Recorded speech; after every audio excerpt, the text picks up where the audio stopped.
Welcome back, everyone, to Dating Decoded. It's your host, Frank, here, and I'm super excited to be back with my amazing co-host, Rosalina. How you doing today, Lena? I'm doing great. I'm thrilled to dive into today's topic. It's one that I think can truly change the game for so many of our listeners. You know, moving past that awkward surface-level small talk that nobody really enjoys. Absolutely. We've all been there, right? Those conversations about the weather or like, so what do you do? That just kind of fizzle out.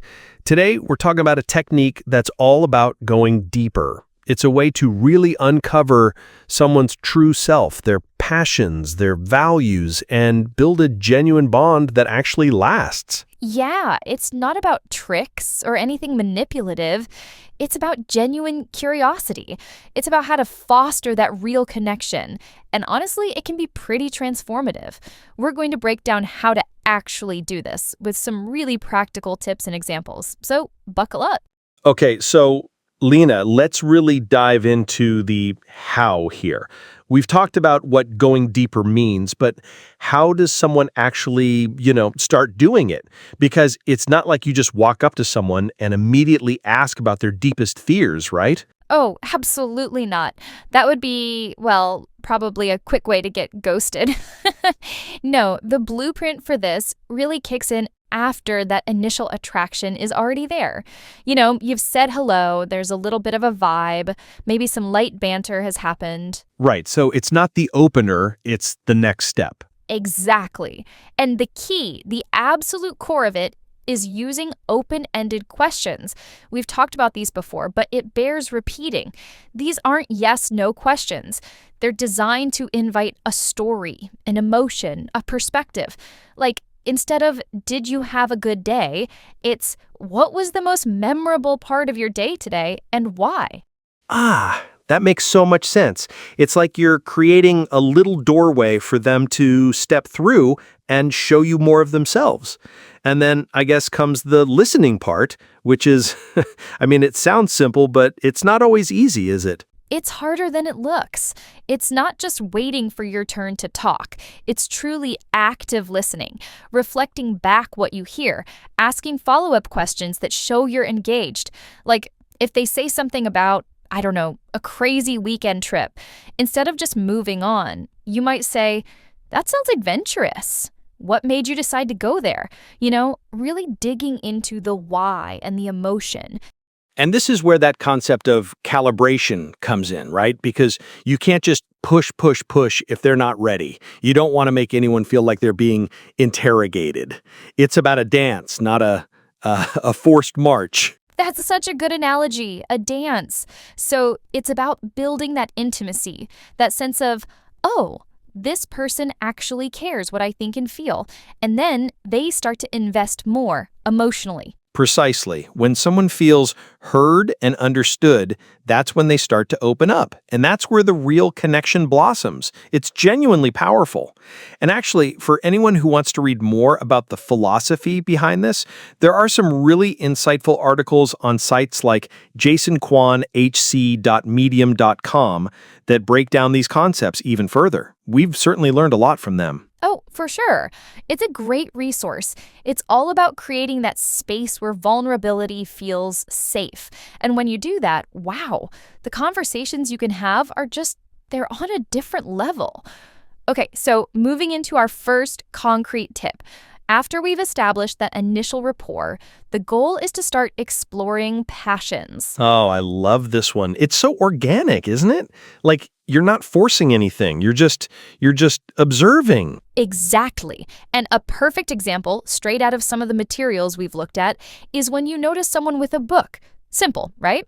Instead of saying, what are you reading? Which is a bit close-ended, you pivot to something like, what drew you to that story? What does it mean to you? Yes, that's such a great way to open it up because it's not just about the book, is it? It's about what the book represents to them. It's like a window into their inner world. Precisely. If she says, oh, I love fantasy, it's an escape. You're not just like, oh, okay. You can then follow up with, that's fascinating. What's the wildest world you'd create if you could? Now you're not just talking about a book, you're talking about her imagination, her desire for escape. And suddenly you're not just two people in a coffee shop, you're two people discussing, dragons and elves and alternate realities. Laughs. Exactly. Or if it's a nonfiction book, you might ask, what problem does this book solve for you? Or what big question does it answer? It immediately shifts from nice weather we're having to tell me about what truly interests you. And this is where the rapport really starts to build, isn't it? Because you're showing genuine curiosity about what makes them tick, what lights them up. You're not just waiting for your turn to talk, you're actually trying to understand their perspective. It's huge for that. It moves you from casual small talk, which can be, nice but forgettable, to a really personal connection. You're uncovering their interests, their values, without explicitly asking, what are your values? You're just, listening to their passions. And people love talking about what they're passionate about, usually. Yeah, they do. And I think that's the key. It feels natural because it's stemming from something observable, like a book or maybe a band t-shirt or, a piece of art they're looking at. You just find that hook. Absolutely. It's about finding that little entry point and then gently, pulling on the thread to see what comes out. And that's our first tip for going deeper, exploring passions. It's such a foundation, isn't it? A very solid foundation, and it just opens so many doors for follow-up conversations. Exactly. And that leads us perfectly into our second tip for really getting to know someone, journeying through life's adventures. Ooh, I like that phrasing. It sounds very Indiana Jones-esque. Right? It's about tapping into those significant moments, those formative experiences that really shape who someone is. Think about it, Frank. Our life experiences, especially the big ones, they tell such a story about us. Absolutely. And I guess this is where you move beyond just what are you passionate about now to what made you passionate. Precisely. So picture this scenario, again, from some of the materials we've looked at. You're in a park. Maybe you've been chatting for a bit, and you sense that adventurous vibe from them. You could say something like, "You seem adventurous. What's the craziest trip you've ever taken?" Ooh, that's good. It's open-ended, but also specific enough to prompt a real story, not just a yes or no. Exactly. And let's say they respond, "Oh, I hiked Machu Picchu." Now, instead of just saying, "Cool," which is a conversation killer, you follow up. "Wow, Machu Picchu, that's incredible. What drove you to do that? And what did it teach you?" Oh, that's the money question right there. What did it teach you? Because suddenly you're not just talking about a destination, you're talking about transformation, growth, personal lessons. Right? It's not about the destination. It's about the journey and the impact of that journey on them. And that's where the emotional connection really deepens, because they're sharing something profound with you. They're telling their story. And it requires, a bit of responsiveness on their part too, right? Like if they just say it was fine, you probably don't push it. That's key. It's really important that your conversational partner is responsive. If they're not engaging, you calibrate and maybe pivot. But if they lean in, if their eyes light up, then you know you're onto something. This technique we found really shines with someone who's open to sharing. Yeah, because you're creating this space for shared storytelling. And when you share stories, especially personal ones, you build that bond. It's like you're both on that hike up Machu Picchu together, metaphorically speaking. Laughter. Exactly. You're creating a shared experience in that moment, even if you weren't physically there. And you learn so much about their resilience, their courage, their curiosity. It's really powerful stuff. I love it. So from exploring passions to exploring adventures, it's like peeling back the layers, isn't it? Slowly but surely. Okay, so we've talked about passions, we've talked about adventures. What's next on our journey to deeper connection? Because I feel like we're really getting somewhere here. And this next one, I think, is just like the heart of the matter. It's tip number 3. The heart of the matter, exploring values. Ooh, values. That's heavy stuff, but in a good way, right? Not like a job interview. Exactly. Not a job interview at all. It's about getting to what truly drives someone, their core beliefs, what they stand for. And it really does build comfort because when you understand someone's values, you understand them. Yeah, I mean, if you know what someone values, you kind of know how they're going to behave, what's important to them. It makes so much sense. So how do we approach that without it feeling like we're, drilling them? Great question. And again, the material we've looked at offers a fantastic, low-key way to do this. Imagine you're at a cafe, just chatting. After some easy conversation, you could ask something like, what's something you're really proud of? Oh, that's so good because everyone has something they're proud of, even if it's small. It's not tell me your life's greatest achievement. It's just something. Precisely. And the beauty is, whatever they say, it reveals a value.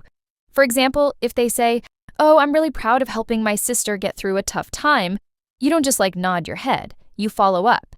And this is where the deeper conversation comes in, right? It's the follow-up. You could say, that's truly noble. Why is family so important to you? Or what did that experience teach you about yourself? You see how that immediately elevates the conversation? You're not just discussing what happened, but why it matters to them. Wow. Okay, so when they say helping my sister, you connect it to a value like family or support, and then you ask them to elaborate on that. That's really clever. It makes them feel heard, like you actually care about their motivations.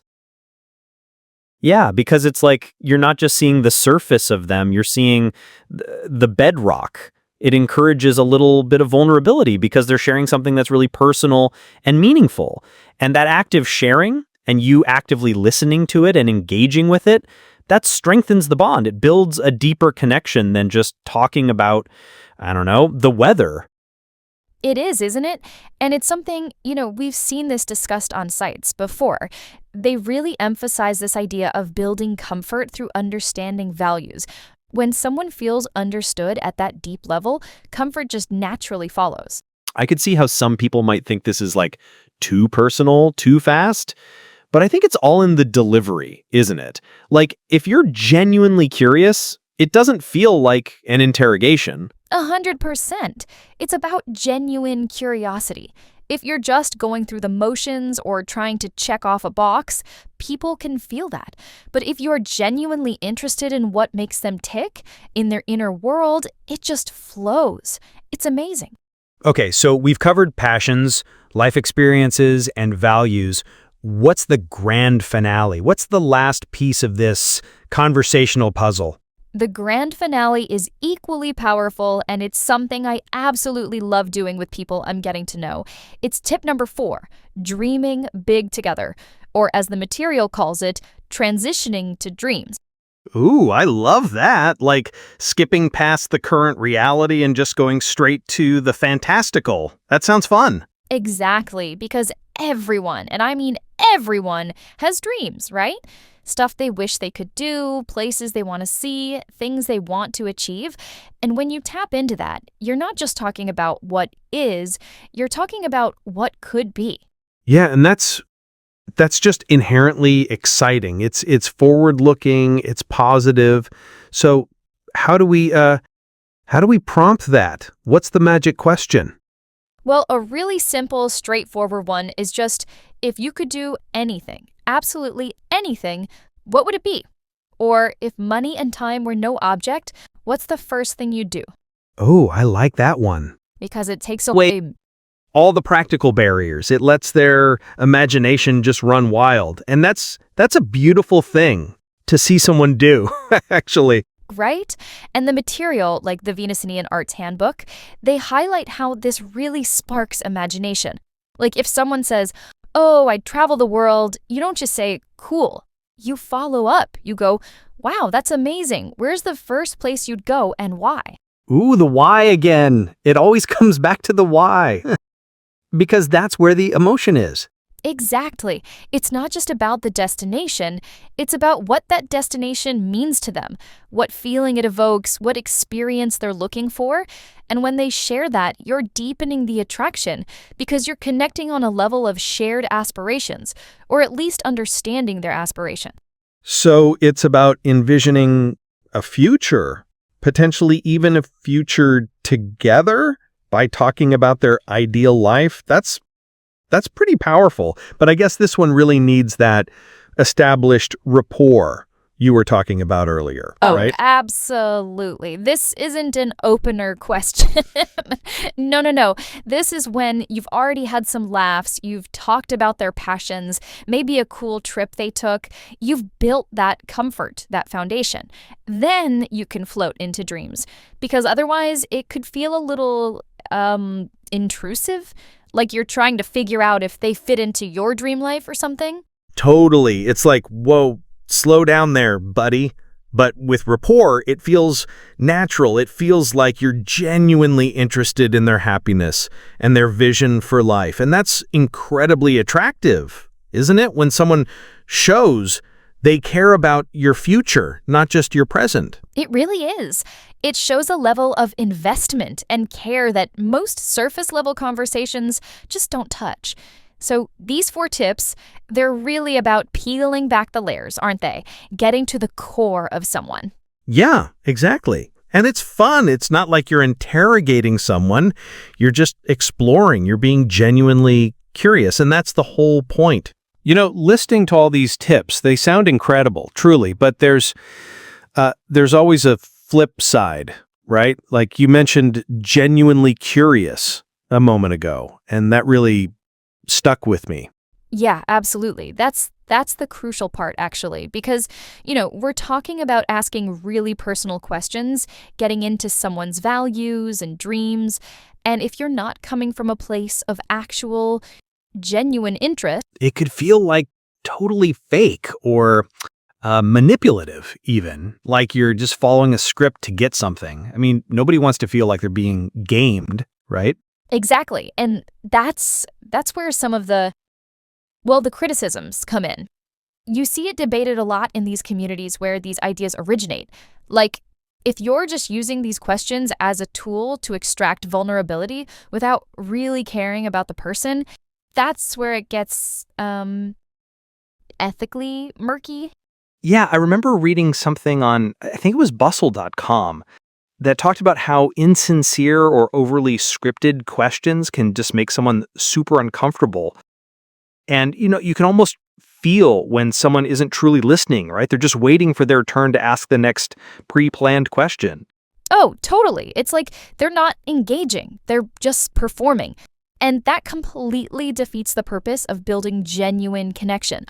It's not about tricking someone into sharing. It's about creating a space where they want to share. So it's really about the intent behind the question then, not just the question itself. Precisely. The goal isn't to exploit vulnerability. It's to foster a deeper bond through shared authentic self-expression. I mean, if someone shares something deeply personal about their dreams and you don't actually care or engage with it, that's a misuse of the technique. And it's just not nice, quite frankly. No, it's not. And I think that's why calibration's so important too. You mentioned it earlier, knowing when to push a little, when to pull back, when to just listen and not ask another question. It's a dance, isn't it? It really is. It's about reading the room, reading the person. If they're giving you short answers or looking uncomfortable, don't keep digging. That's where the awkward probes that some community feedback talks about come from. You have to be responsive to them, not just your internal script. Yeah, it's about being a human being first and someone with great conversational tips second. Exactly, because at the end of the day, success with these kinds of deeper conversations, it doesn't come from memorizing lines. It comes from genuine curiosity and the ability to really connect with another person on a human level. That's what makes it work. It's really clear that these aren't just like fancy lines to memorize, are they? No, not at all. In fact, that's been our whole point, hasn't it? What we've discussed today, exploring passions, life experiences, values, dreams, it's all about moving past that polite small talk and actually creating meaningful dialogue. Yeah, exactly. And the power of it when it's done right, when you're truly invested, is just immense for building rapport and genuine attraction. It's not about being slick, it's about being, interested. Absolutely. Because at the heart of it, the success of going deeper really does hinge on authenticity. If you're genuinely curious, if you're truly engaged, then these techniques become natural extensions of a real connection, not just some kind of, performance. Yeah, they're tools to facilitate a deeper human connection, not to fake one, and that's such an important distinction. Couldn't agree more. So, to all our amazing listeners out there, thank you, as always, for joining us on Dating Decoded. We really appreciate you tuning in. Yes, thank you so much. We've loved sharing these insights with you, and we're already looking forward to our next episode in this series, where we'll be diving even further into more fascinating aspects of dating and connection.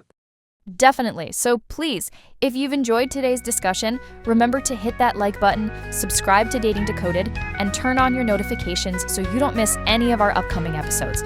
We can't wait to catch you next time. Thanks again, everyone.